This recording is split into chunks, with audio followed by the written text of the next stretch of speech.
what's happening with Netflix's live-action Avatar: The Last Airbender remake? Wow.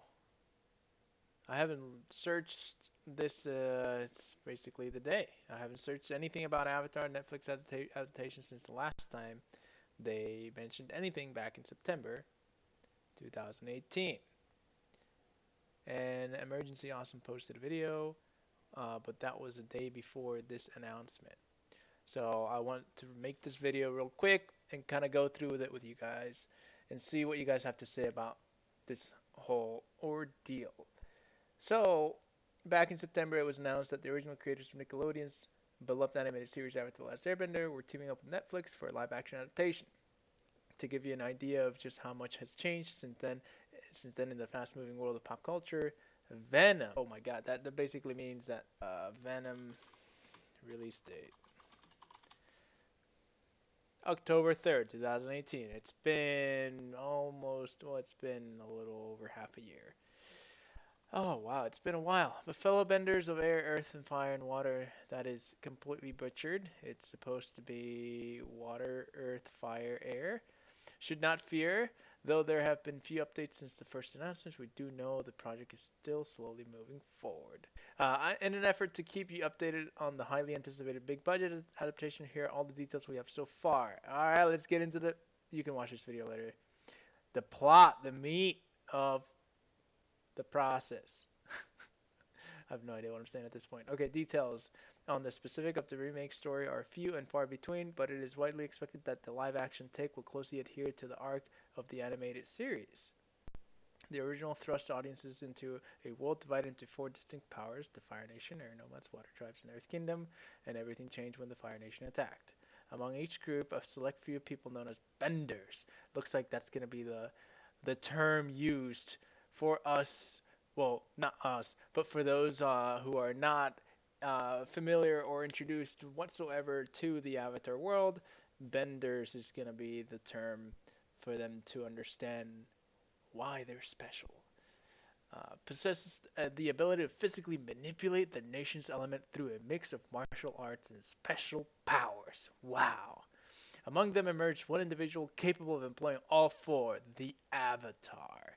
In the series, protagonist Aang, not Ong, Aang and his friends attempt to save the world by defeating the evil Fire Lord Emperor and ending the worldwide war the Fire Nation is waging. 100-year war, by the way.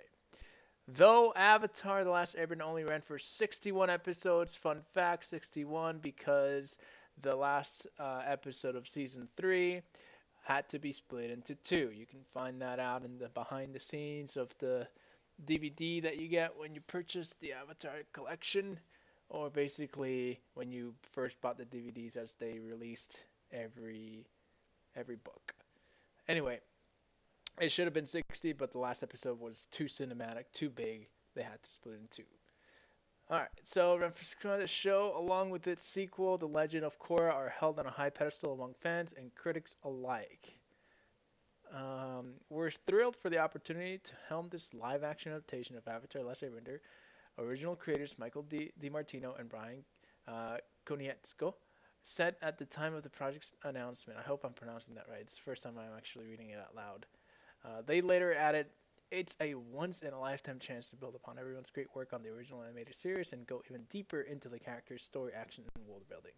Netflix is wholly dedicated to manifesting our vision for this retelling, and we're incredibly grateful to be partnering with them." That is one thing that I am pretty excited about, because even though Netflix has butchered other live-action movies like Full Metal Alchemist and a few others, they've had successes in different fields. Obviously, they're not gonna get it all right. So the fact that DiMartino and Konietzko, they're both in the production process, it says a lot. It says a lot about how they're creatively captaining the ship. And don't worry, folks, the live-action TV series will not be connected to the 2010 film. Oh, what movie? Let's keep going. Cast and crew. The series is still very much in the early stages of pre-production, so no actors are attached yet. But the creators are casting a wide net to gather a diverse and what?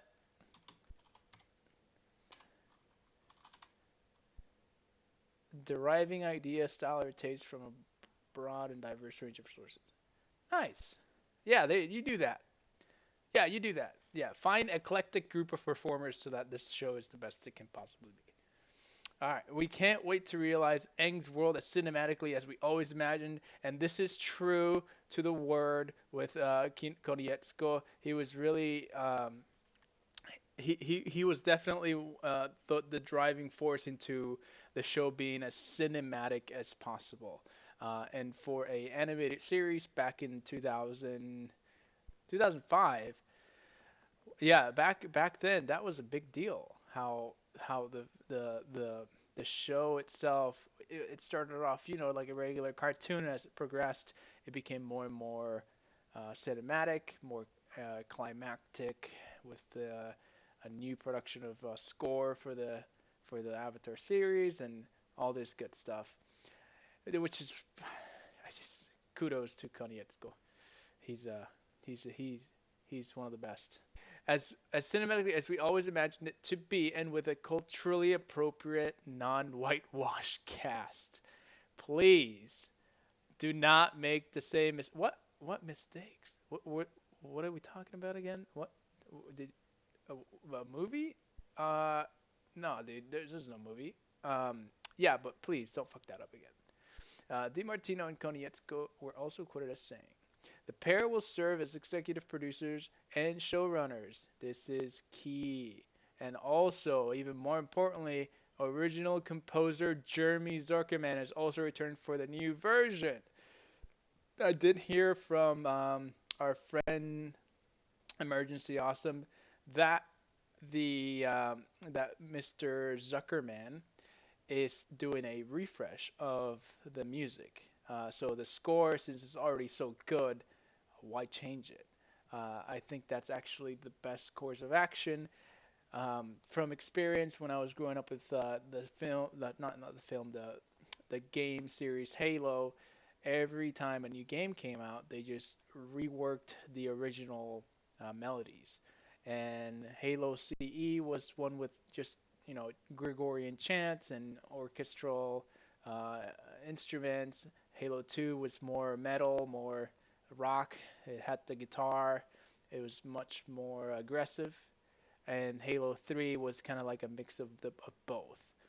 Um, yeah, oh, great choice. Definitely keep the same score and refresh it a little bit, make it more exciting.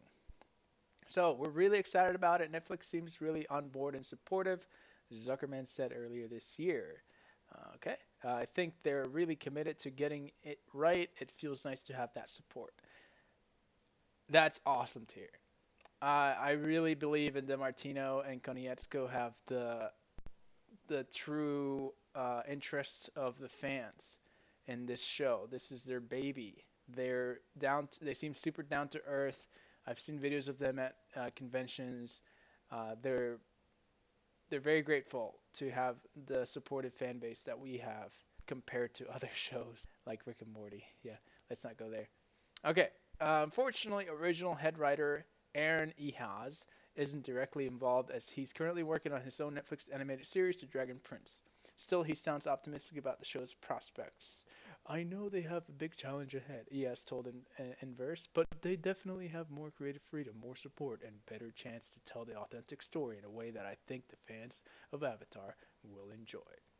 Awesome to hear, Ehas, to have your support. I hope you come on board if you get a chance.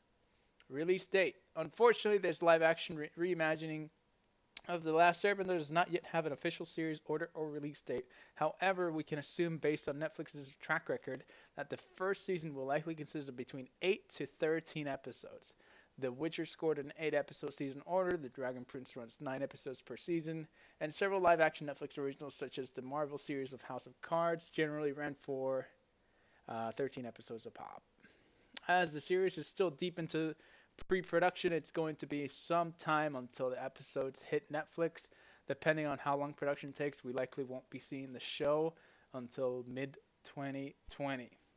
I encourage you guys to go watch this video from Emergency Awesome. He goes into much more in-depth detail than I have done with my current research of just one simple article.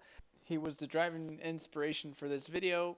I'm just very excited about the show and how Netflix is challenging themselves to tackle this project. I hope you guys liked the video. Although I did enjoy making it, I do work 2 jobs. I don't have that much time to sit around the computer and work around a video. I would like to see the kind of like a conversation going. What do you guys think about the possibilities of Netflix butchering this? What do you think about the possibilities of the show being as good as the original? I don't. That's a pretty high bar to reach, but I would love to get involved in the conversation with you guys below. Anyway, leave a like, share if you liked it, comment to get involved. But other than that, have a nice day. Hope you enjoy.